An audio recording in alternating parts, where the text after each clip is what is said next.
Welcome everyone, and I hope everyone's doing well. We're so happy you have joined us today for this webinar on decision-making tools for right now, part of our Family Enterprise Insights series. My name is Camille Korshin. I'm the Senior Associate Director here at the Family Enterprise Program at Columbia Business School. And we're hosting this event as part of our commitment to bringing programming around family enterprise topics for our community of students, alumni, faculty, and friends. We believe that family enterprise is at the heart of the world's economy and society, and we strive to really educate our students, support high-level research and thought leadership, and foster dialogue with events like this one. So we couldn't do this without our exceptional students, many of whom are joining us today. We have a very active family business club here at the school. Our co-presidents are Sakchi Rua and Prachi Jindal, so thank you for joining. And we're also really grateful to our advisory board, which is comprised of family business leaders and scholars and advisors, and they support the program with funding and strategic insight, and thank you all for joining as well. So Family Enterprise Insights is an initiative of the Family Business Program here at Columbia Business School, and it features the latest thought leadership from leading global scholars, family enterprise principals, and expert practitioners. And on our site, if we can advance the slides, I'll show you our site. We have videos, articles, podcasts, that serve as a real resource for this community. So feel free to take a look at our Family Enterprise Insights website for more information. It's family-enterprise-insights.com. Despite these difficult times, we're continuing to showcase family business leaders and researchers, as well as expert advisors. And we'll be hosting another webinar, and we hope you'll join us on Friday, May 8th. We can advance the slides. At 12:30 p.m. We'll be joined by Valerie Mars, who is class of 87. She's the Senior Vice President of Mars Corporation and a board member at Fiat Chrysler. She'll be chatting with Patricia Angus about thriving through crisis. And she'll share some of her personal insights from her own experiences. And Professor Angus will provide some context and some practical lessons that can be applied to today's climate. So we'll send a link to register for that event along with a recording of this event later today, and it'll be posted on our website as well. So today's webinar is focused on decision making, and no decision is perfect, especially in times of uncertainty. And today's guests are going to provide tools for you based on research and practice for helping you make better decisions. We're joined today by Stephan Meier, the James P. Gorman Professor of Business here at Columbia Business School. He's also an affiliated faculty member of the Family Business Program. Welcome. And Patricia Angus, who's Adjunct Professor and Managing Director of the Family Business Program. She's also the Faculty Director of our Executive Education Program called Welcome to both of you. We'll open up for questions at the end of the presentation. So please use the Q&A function on your nav bar at the bottom. If you hover over your screen, there's a navigation bar at the bottom, and click on Q&A. You'll be able to submit your questions there. We won't be monitoring the chat box, so please don't leave any communications there. You can also just email us directly if you have any other questions or that's not working for you. The session is being recorded, and we'll provide a link to the recording via email, and it'll also be posted on our site. So with that, I'm going to turn it over to Professor Angus, who will get us started. Thanks again, everyone, for joining us today, and I'm really looking forward to this great conversation. Great. Thank you, Camille, and welcome everybody out there in TV land. I think we have a good more than 100 people joining us today, and we are all thrilled to have you with us. We know these are difficult times, and I just thought I'd sort of set the context for what we're accomplishing here today. Stephan and I had the opportunity a couple of times to work with our exec ed families. And I just love the way that Stephan thinks about decision-making, the research he has backing it up. And the two of us got together and said, how can we help people at this difficult moment? So what we're going to do today is really talk about two main questions: how do individuals make decisions and how do groups make decisions? And Stephan will give you the theory based on research behind that, and I'll give you some practical examples, including a big household name that you might all be familiar with, on how we can all go awry on group decision-making and individual decision-making, and we will wrap it up with what you can do actually as a takeaway, especially in this moment. So if you look at the current slide, current environment, why today? Why did we feel this was so compelling of all the topics we could have shared with you? We are all making critical decisions under emotional stress. I was on a Zoom call with a book club last night, and we were all talking about what we can't wait for when this is over. And some of us were saying pizza, some of us were saying restaurants, and somebody else said, I can't wait to go see my mother without being worried that I'm going to kill her. These are really important decisions we're making right now, and we don't quite know how to do that. So if we think about that, we also have time pressure. Many of you own businesses, many of you are running businesses, you're in management positions where you have to make a decision by tomorrow whether you're going to actually shut down a plant, whether you're going to have your workers come in, or whether you should go in the office. There's uncertainty galore right now. We couldn't ask for more uncertainty if we tried. But there's also the long term. We will get through this crisis, and Stephan and I will help you think about how you can make better decisions for yourself, how you can have a better governance framework around what you do, and how your individual actions and your group actions come together. So with that, I'm going to hand it over for the next slide and for Stephan on thinking about making decisions. Thanks so much, Patricia and Camille, for inviting me. You know, the Family Business Program put this together, and I was more than happy to be part of this. So as Patricia said, those are like times where we make like critical and important decisions. Now, I'm not going to tell you what you can do, but I hopefully after what I say, you know a little bit how to make those critical decisions, what to look out for. In the end, it boils down, if you think about decisions, you know, it's all about the expected value. We have like certain benefits and costs there in the future and come with a certain probability. So if just those complicated formula that I had here, you know, there is a dividend and outcome D with some sort of a probability P, and if you put two slides forward, you know, there are beliefs and preferences that kind of kick in, how we think about the future. Now, if you, on the next slide, you're going to see that, you know, those decisions are made on the individual level, are then aggregated up to the group level, and then those groups are going to make then also decisions in the markets. Now, today we only got to talk about individuals and groups, but of course one can talk about market reaction as well. You know, does it make sense that the stock market is rebounding, even though all the indicators showing that we're running into a deep recession? How does that make sense? That's a topic we could have in another seminar. But today I want to talk about individuals and groups. So if you go forward, you know, for an individual, and on the next slide, you know, you have to kind of think about how to gather information if you move on one. And in doing so, yeah, one more. And if you're doing so, you know, you have to gather information. Just go one slide forward. You have to gather information, you have to interpret those ambiguous information, and you have to evaluate those information, in particular in a situation like that we are today, where there is so much uncertainty going forward. Now that's on the individual level, but then those individual decisions and beliefs are going to get aggregated up. If you look at the last crisis, the financial crisis, there are, of course, many individual mistakes that have been made, but also organizations came out of it either better or not. I'm Swiss, and like UBS as one of the banks didn't do particularly well, lost much more money than other banks did. And we kind of want to understand at the end also, you know, how can organizations make better, groups can make better decisions than in individuals do.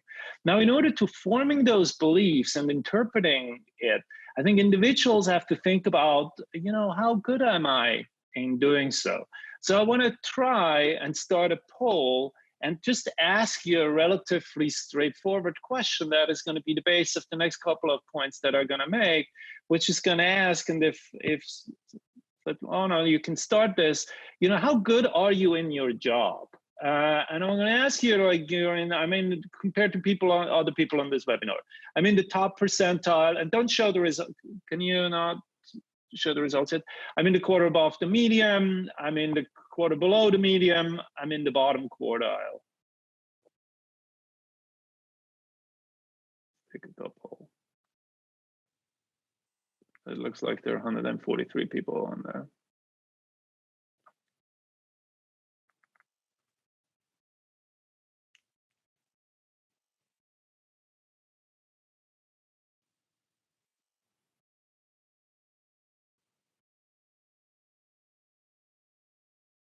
Right.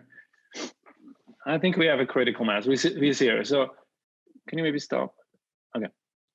Can you do the participants see the? Okay. So when you look at the results now, and maybe you go, can you advance one slide?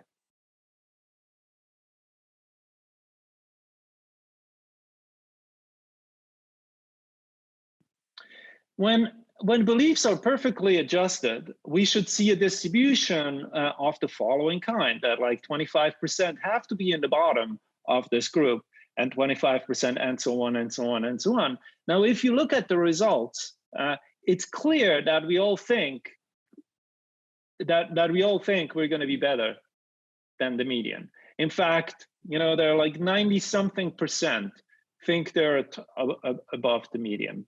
Now, this is, of course, another way of saying we're all overconfident in how good we are in our job. Now, that's not only true, and now we can get the poll result off.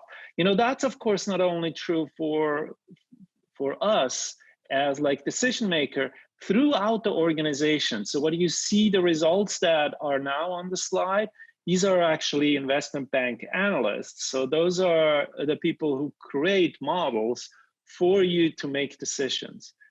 They're heavily overconfident in how good they are in running those models and how precise those models are. Now, overconfident has like a couple of implications. One is we're thinking we're better in doing what we're doing, and we are more confident, if you think about predictions about the future, that the confidence interval are much lower, much smaller than they actually are.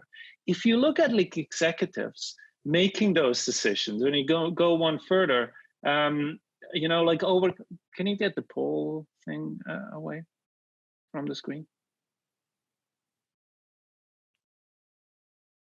Svetlana, can you remove the poll? Sorry. When you look at overconfident executives at work, you know, you can look at mergers and acquisitions, and a lot of the mergers and acquisitions, Daimler Chrysler being probably the most extreme case, just failed tremendously. Now, if you move one forward, you know, if you ask directors about what they think, how good they deal are, this is in a study with of KPMG, who like 82% think their deal were successful. Now, if you actually look at the results, and now we can move one forward, you know, you see that only about 17% of those exact deals actually added value. A staggering like 50-something% actually destroyed value, but not what the directors hoped, but actually had the opposite effect of what they have been doing. Now, this is of course now even more relevant in a period like today, where we have to think about what's going to happen in the future and have to make some assessment. What's the probability that our estimation, our belief, our projection are going to be right? Now, there are heterogeneity in those. So if you go to the other one, you know, like one obvious one that often is asked is like on the next slide is, are there like gender differences in that? And they absolutely are. Now, while you see, and this is the graph kind of looks at, you know, how confident you are, and the white one is for male and the gray one is for female, while you see like large heterogeneity, so there are female who are overconfident and male who are not, on average, I think female are much less overconfident than others. That has then, if you advance one slide, has like impact on investing. Maybe two more. Men trade like almost 50% more because they think they're so good in figuring out what is like the right trades to make, but the returns that a man had is much lower. That's like based on like studies of like thousands of people and households making those decisions.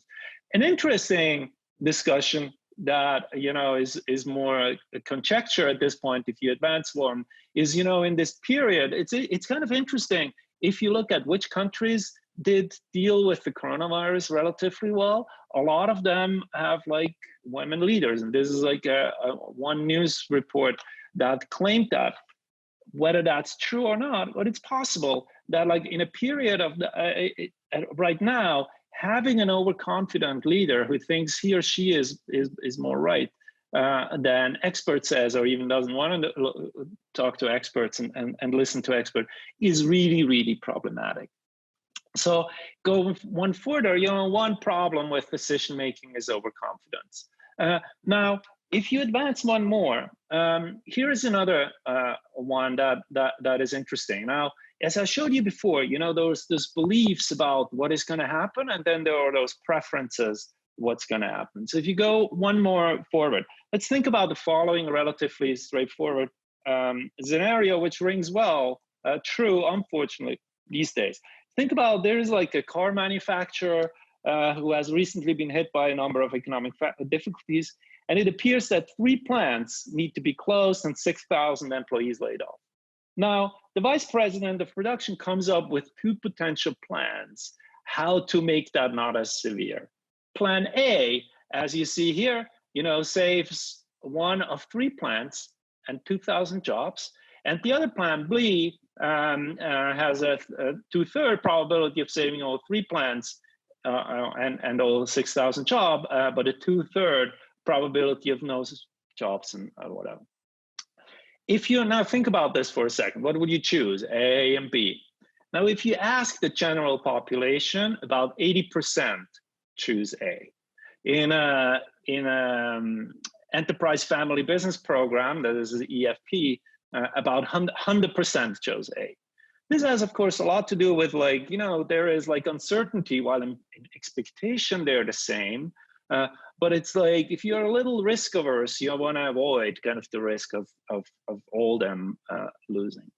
Now, if you move on forward, now, if I would tell you a different version of the same scenario, this now says, the plan A is like, this will result in the loss of 2 of the 3 plants and 4,000 jobs. And the other plan is 2/3 will lose. Now, of course, they're the same. Like plan A is the same whether you're in the first column or in the second one. However, when you move forward, what is different is one is framed as loss and the other one is framed as gains. Now, this is just different framing, has the exact same consequences whether you're one or the other. Now, if we now look at the results, and you can reveal what happened now. One more. If you now look at the result, most people actually switch. Suddenly, now about 80% chose plan B in the general population, or only 20% now think A makes sense. Now, this is just because we're focusing on the losing and not on the gaining one. Why is that? If you go one further, there is a very famous framework that one Danny Kahneman, who is one of the authors, the Nobel Prize in Economics, is called loss aversion, which means like losses loom larger than gains.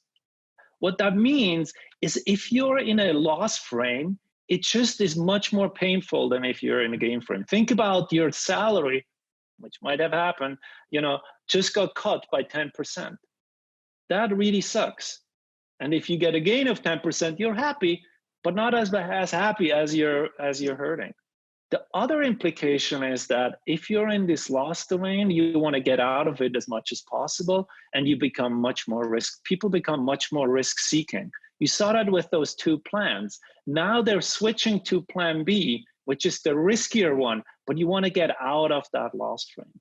Now that, of course, had implications for the situation right now. You know, if you're in New York and you watch Governor Cuomo's daily news reports, he talks a lot, or did for a long time, about losing lives.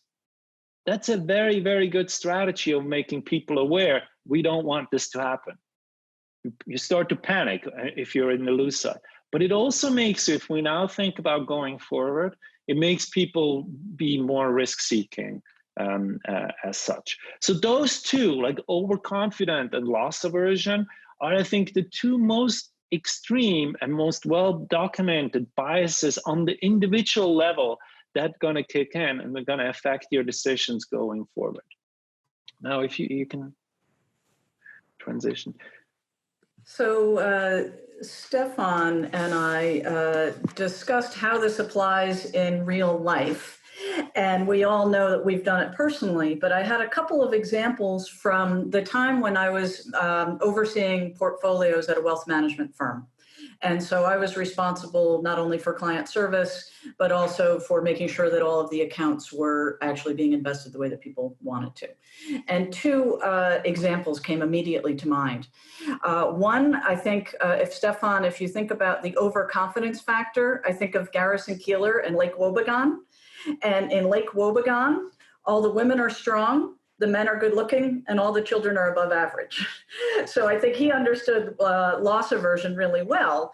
What I saw was when you had somebody who had been an incredible entrepreneur, and when they had founded a business and had been extraordinarily successful, and I'm thinking of one which was telecom in the late 80s, early 90s.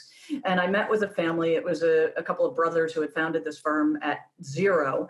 It had gotten to, say, $100 million. They'd sold it. And they figured they were so good at telecom, they'd be really good at investing. And so they went out and invested in everything they could think of because they knew they were really good business people.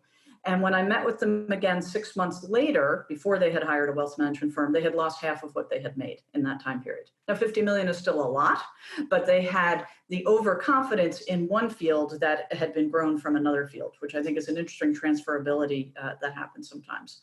Other clients, which could have been any number of the clients that I dealt with, were people who had inherited wealth from their family, and they had shares of stock where their great-grandparents had founded these businesses. Maybe it was Eastman Kodak, for example. I'm not saying from an actual client, but it's very well documented that the family that had founded Eastman Kodak held on for way too long because they were so connected to it emotionally.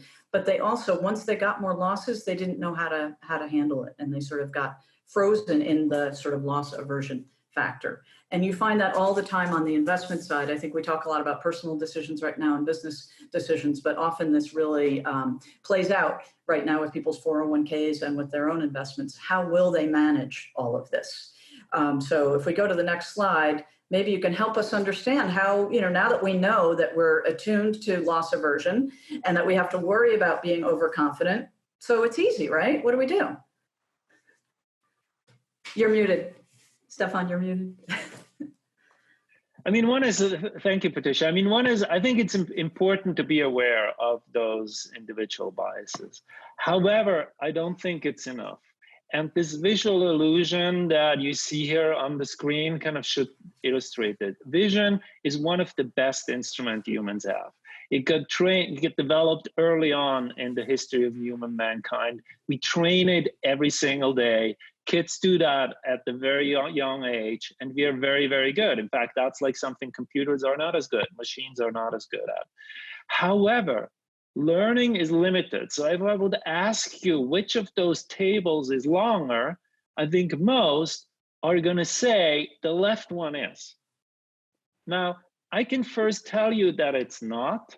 They're the same. Now, most of you will not believe me. So you can take a piece of paper, hold it on the screen, and measure it, and you will figure out they are the same.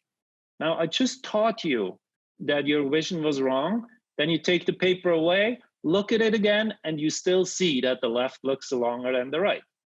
So there's very limited learning that happens in a field where our instrument, this is vision, is very, very good.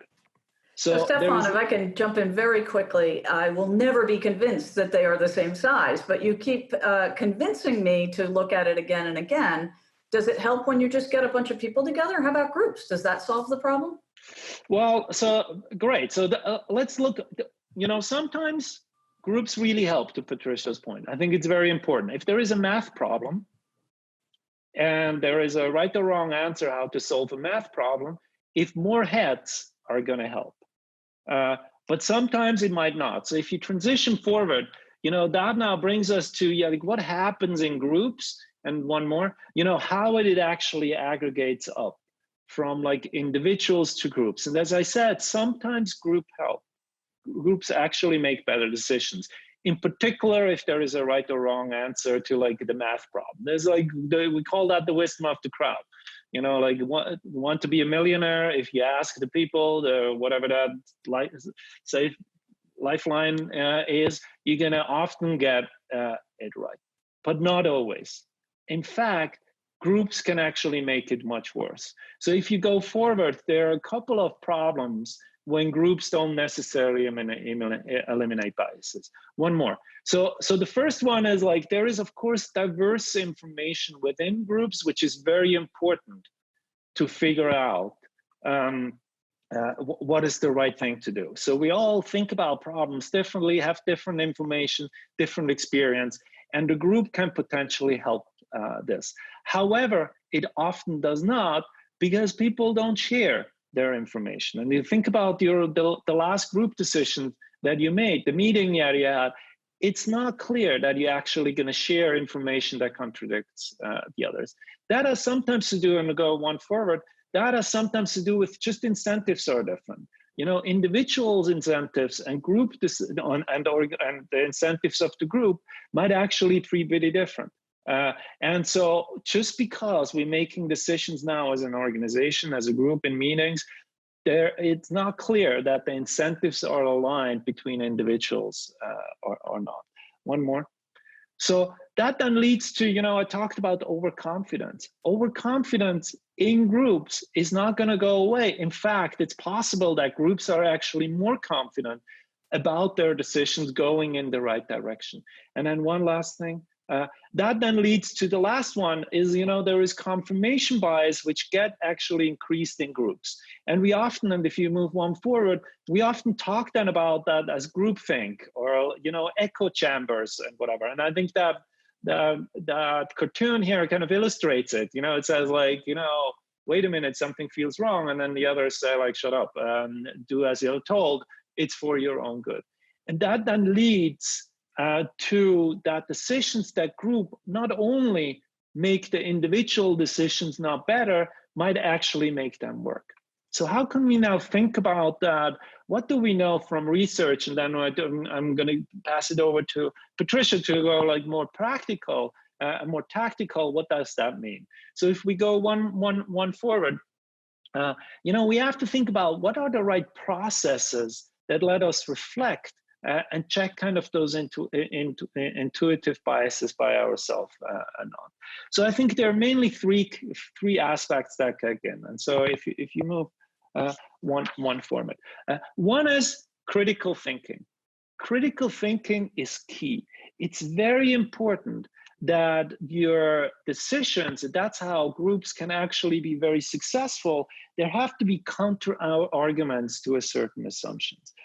Studies show that if people are forced to just think about one argument why their estimation of a certain outcome is wrong, the precision of their prediction improves by about 10 percentage points. Now, in order to create that critical thinking, there has to be a lot that has to be true within an organization. You either can, and I think that's a good suggestion, you either can explicitly assign somebody to be like the advocatus diaboli, who looks for arguments why this is a bad thing. The second, which is important, has to do with the culture of the organization and the meeting and the group. Psychological safety, that everybody is safe and feels safe to voice opposing or counter arguments that are against what the majority of people thinks, is very, very important. There is studies over studies show how important this psychological safety is. Now, leaders, of course, have to go and start with good examples. You know, they have to be able to make themselves feel vulnerable, you know, admit mistakes, signal a strong willingness to be contradicted. That's important. You know, I mentioned UBS. If you go to the next slide, after the financial crisis, you know, there was UBS actually did a report. What went so particularly wrong in this bank compared to others? And one was there was this lack of critical thinking and challenging each other. You know, member of the investment bank senior management did not sufficiently challenge each other. So there was no critical challenges that happened. That could have partly to do with the incentive structure in the organization, but also partly to do with, you know, there wasn't a culture of like, it's okay to have that critical thinking. If you move on to one. Oh, well, another problem with those decisions is like, here's a marketing context that kind of illustrates that, and I'm going to come to a broadly bigger problem. So this is The Economist a couple of years ago. I actually stole it from Dan Ariely, who showed this to me once. You know, it shows like a subscription problem. So there is theeconomist.com. At this point, it costs like $59. There's the print subscription, $125, and there's printed web.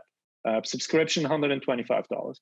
Now, when you look at those options, what becomes obvious is the print subscription does not make sense at all. Why would anybody have just a print subscription if you can have, for the same price, print and web? And in fact, you know, if you ask, you transition one more, if you ask people what they want, nobody picks the print subscription. They figure that out. That's stupid. So like 84% take the print and the web subscription, and only about 16% pick just the digital at this point. I guess today it will be slightly different. Now, so the print subscription is completely irrelevant, looks like. So if you transition format, the question is like, what happens if you remove it? Then it actually changes quite dramatically what people chose. If you remove an option that is irrelevant, nobody picks them. Now that just shows that like we are anchored, all those options here, even one that is irrelevant, kind of anchors us to think about the other options differently. If you go one slide forward, it's like, it's important to avoid those anchoring and those confirmation bias. Now we can of course think about, we were all in meetings where like the CEO, the executive who runs the meeting, he or she starts with their view. Now that of course affects how we all think afterwards. That creates this confirmation bias. Think about, you know, like a CEO thinks about this is the next big thing, and then asks his team to conduct market research to explore this feasibility. Now and then they start with surveys and focus groups and competitive analysis, whatever. That already sets it up to kind of confirm what the executive wants to hear already, because it's all a shame to just figure out what's going on. So as a result, you know, the question, the team will, the team also will know what the leader wants, and that just sets it up for disaster. Now, all those things need to require a very careful thinking about how groups make decisions together, how those individual biases are aggregated up, and if not, we're in big trouble. And if I can summarize, if you go forward, you know, you have to think about first, you know, those biases, and being aware of those is important. That means self-reflection. Also be honest to yourself. How good are you actually in making those decisions? Where do you make mistakes or not? And in the aggregation process, you know, use the structure and process to your advantage. If there is no structure, if a meeting doesn't have an agenda and a way to make the decision, it's a terrible meeting. It leads to mistakes. It's just baked into the process already. So Patricia, you encountered those, you know, those problems and how to think about those groups, of course, many times in your work. So how would you now make those research and think about kind of the practical ways of how to think about this and put this in practice? Sure. It's putting it into practice is really where the rubber hits the road and where theory meets practice. So Svetlana, if you can click to the next slide. What we would love to know from the group of over 100 people on here, you're all members of groups. You are making group decisions all the time. Wouldn't it be nice if we all just made individual decisions and all we had to deal with was loss aversion and overconfidence, but instead we have these multiple factors and multiple layers. We'd love to do a quick poll and have each of you let us know how many of these groups you are in. So I have a sense of where you're making your decisions. Great. I have to say, it's really fun to watch the results arriving. We will end the results once we have a good number. Looks like we are almost there. I've had the opportunity over all these years to work in some pretty intensely complex groups.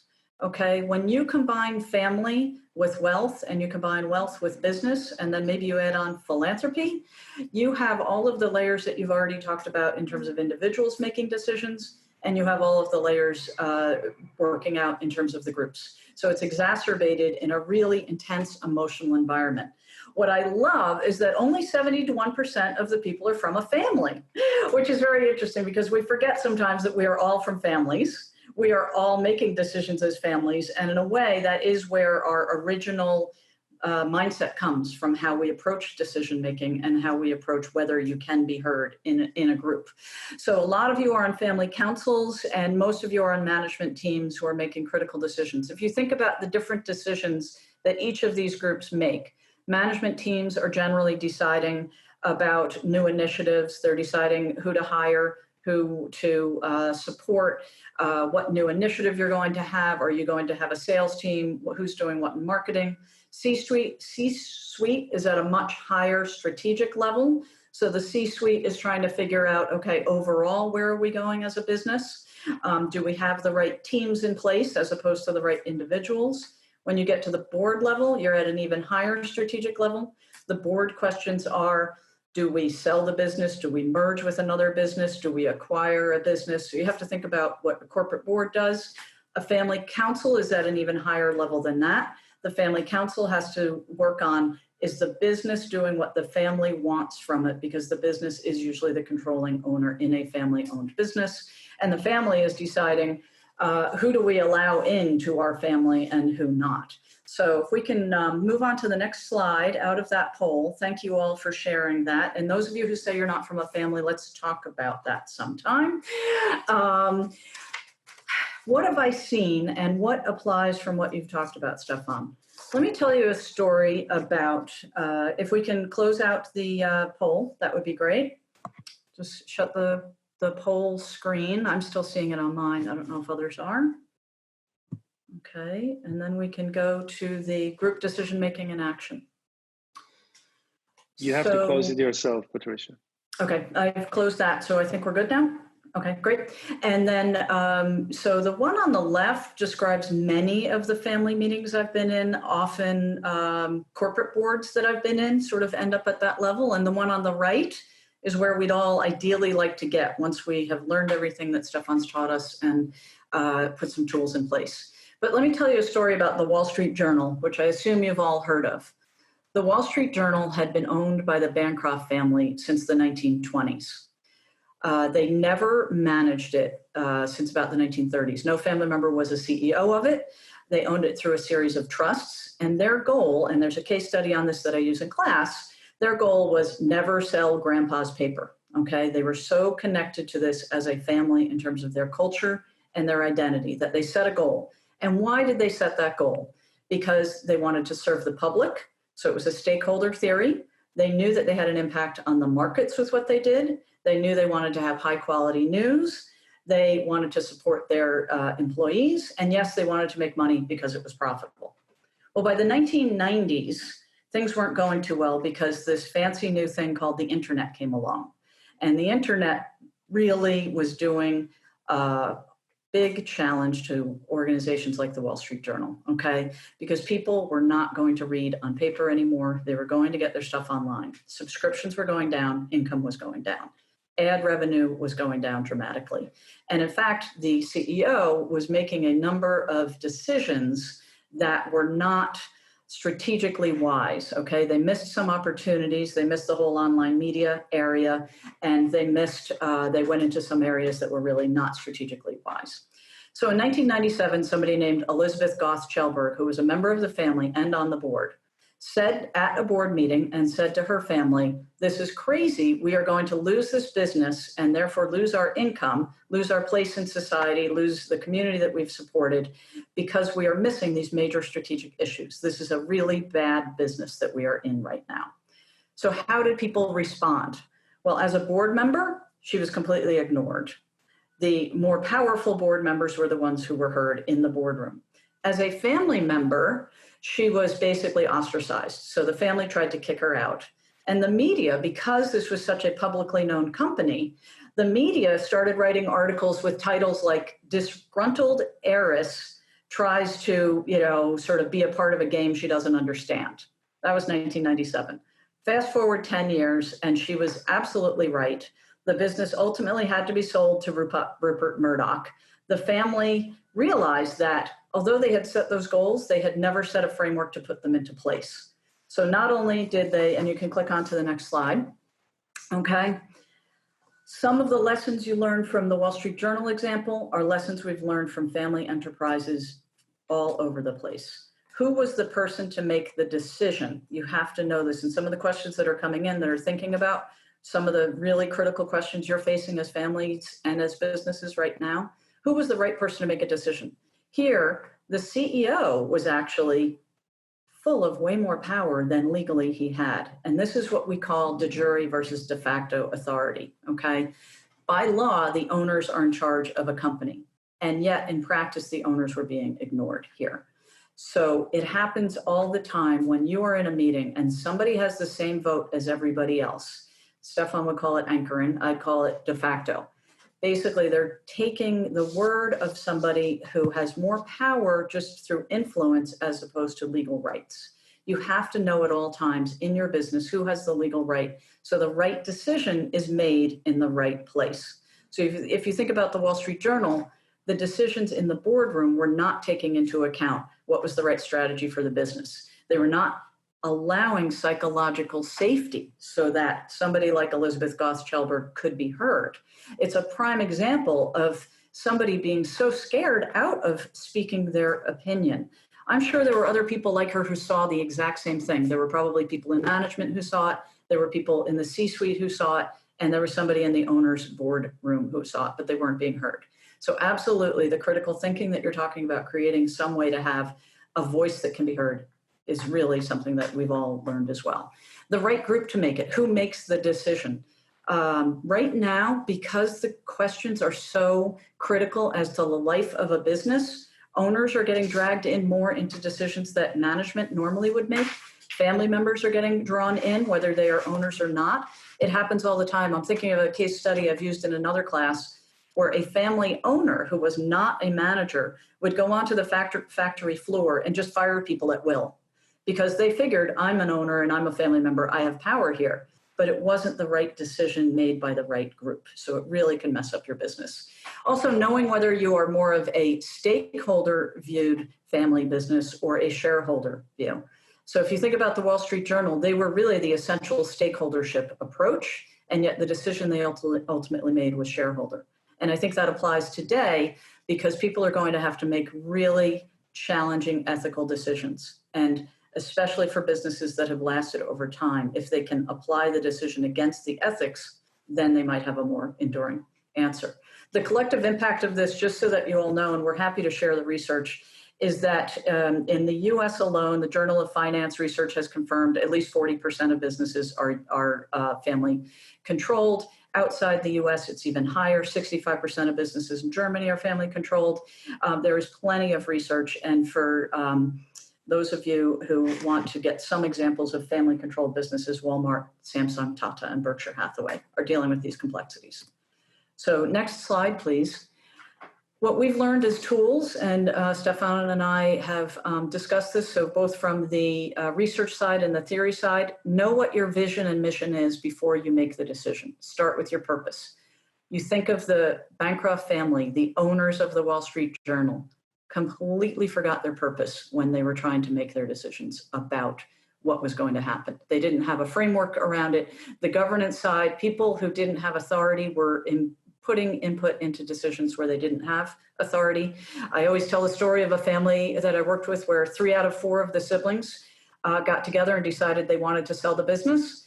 And then I told them that their bylaws said that would require unanimity. And they said, but we haven't talked to our 4th sibling in 15 years.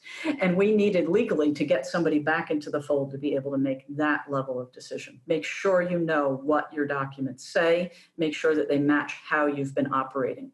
Because when people look at this in the future, that's where they're going to go. I always say that people don't want to think about governance in good times, but in bad times, it's the first place you go. What does your partnership agreement say? I love that you mentioned keeping an agenda, keeping minutes, making sure the agenda is made with multiple voices and input so that it's not one person's agenda, say the chair, but rather there's a collective process of making sure that you have the questions out there. And one of the techniques that I like is to make sure that you, within your agenda, allocate time for discussion versus decision. It's very easy to jump into decisions, especially at emotional times, without having the time to say, let's have the devil's advocate talk about how we should or shouldn't do what we're going to do. 90% of the group thinks that we should fire, 100 people right now. One person says 10%. Let's have one of the 90% give the 10% view. Really important. And the psychological safety, families have learned this, and I really wish that non-family businesses would adopt some of the ground rules that family businesses use. So in a meeting, one person speaking at a time. We're all learning that on Zoom right now. Making sure that you focus on the issue, not the person. Making sure that you are focusing on solutions as opposed to just finding a way to have an argument. We don't have time to use the old way. And the more you have these ground rules, if any of you want a copy of it, Robert's Rule of Order is one of the best. I can't really get it into the screen, but we will send you a link to it.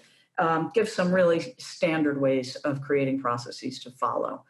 Today, more than ever, to go slowly through the process is going to be very important to make quick decisions. If you don't have a slow process, you'll make too many quick decisions that you then have to undo. And communicating that process and decision internally and externally.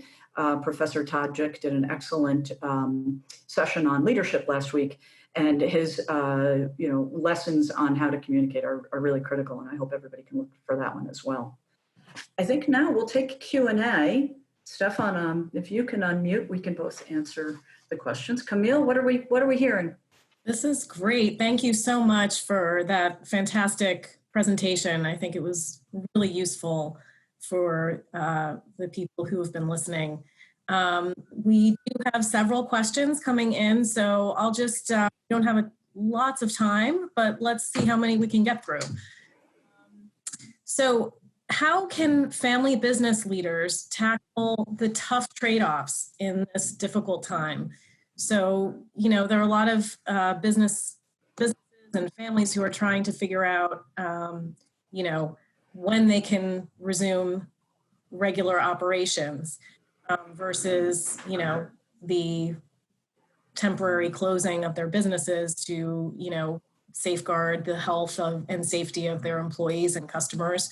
Obviously, there are governments involved in these decisions, but when it's really just up to the businesses, which it might be in a few weeks, how should they tackle these trade-offs? How do they tackle these decisions?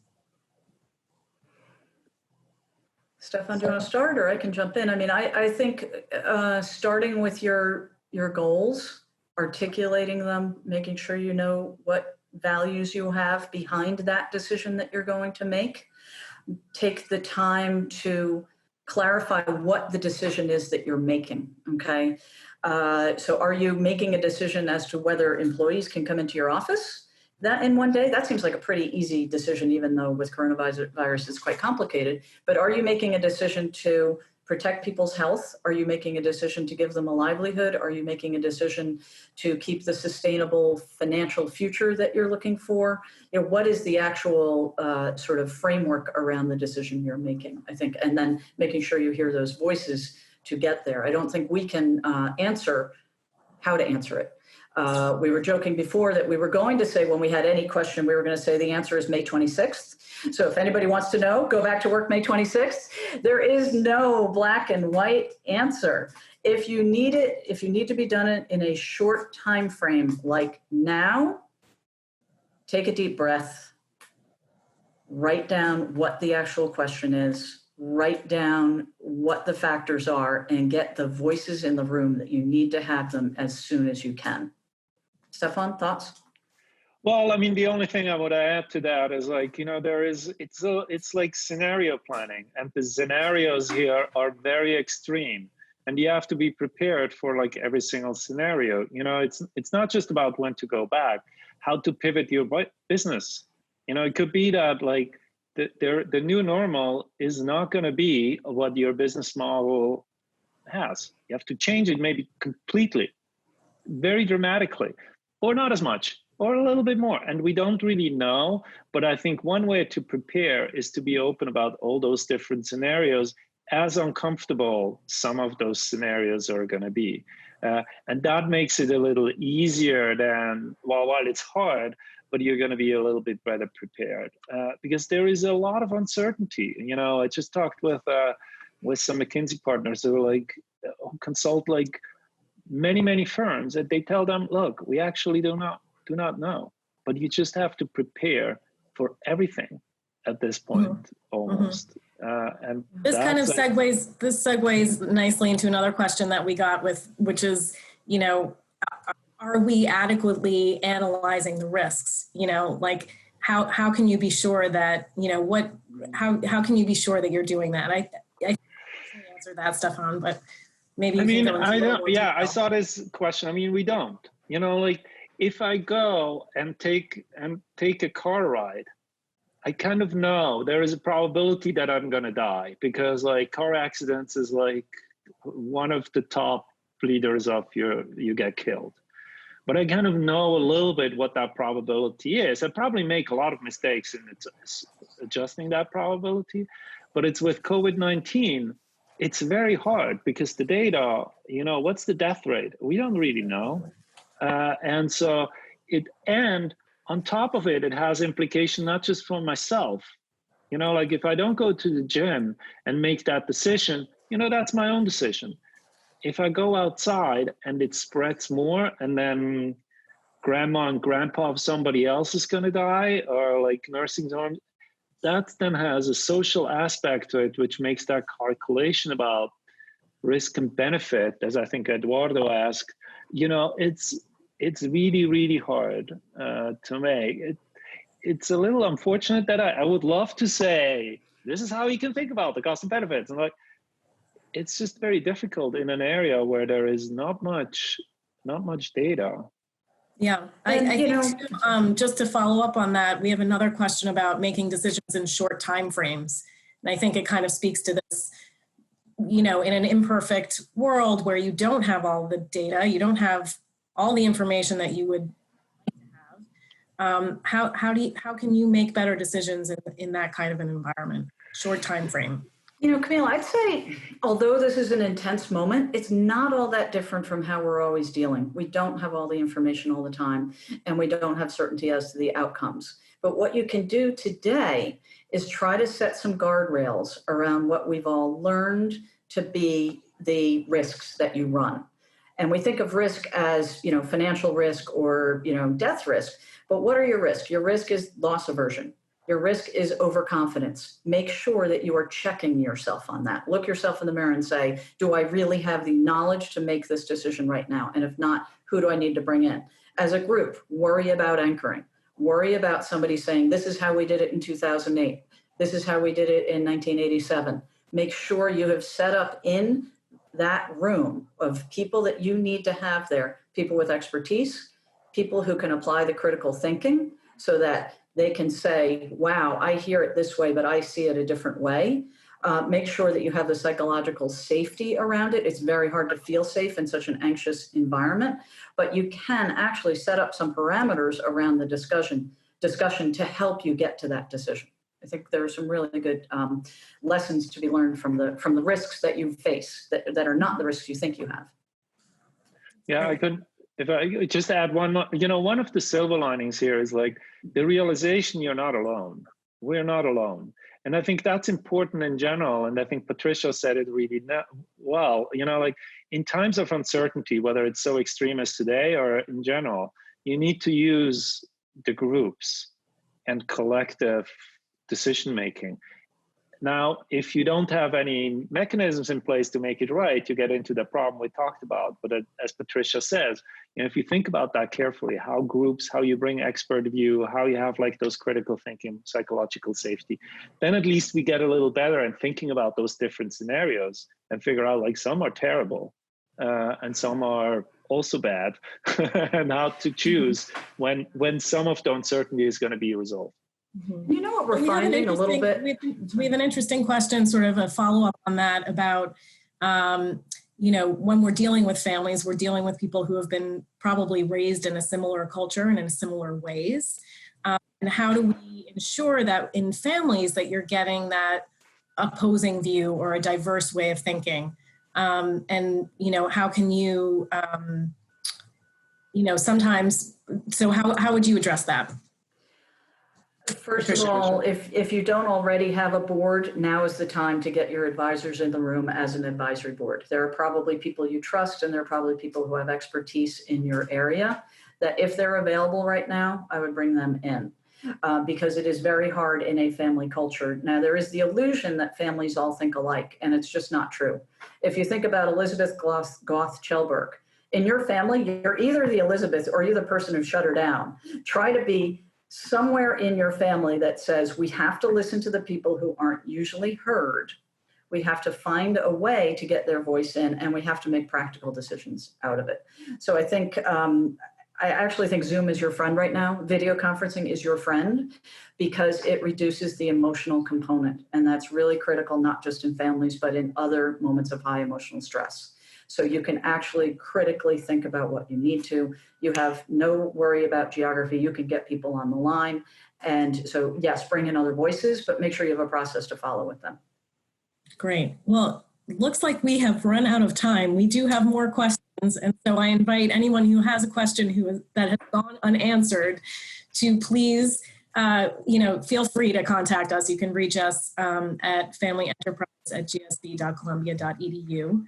And we thank you again so much for coming. Thank you, Stephan, and for this fantastic presentation. We really learned a lot and enjoyed hearing your insights. Again, it has been recorded, so we'll be posting it soon.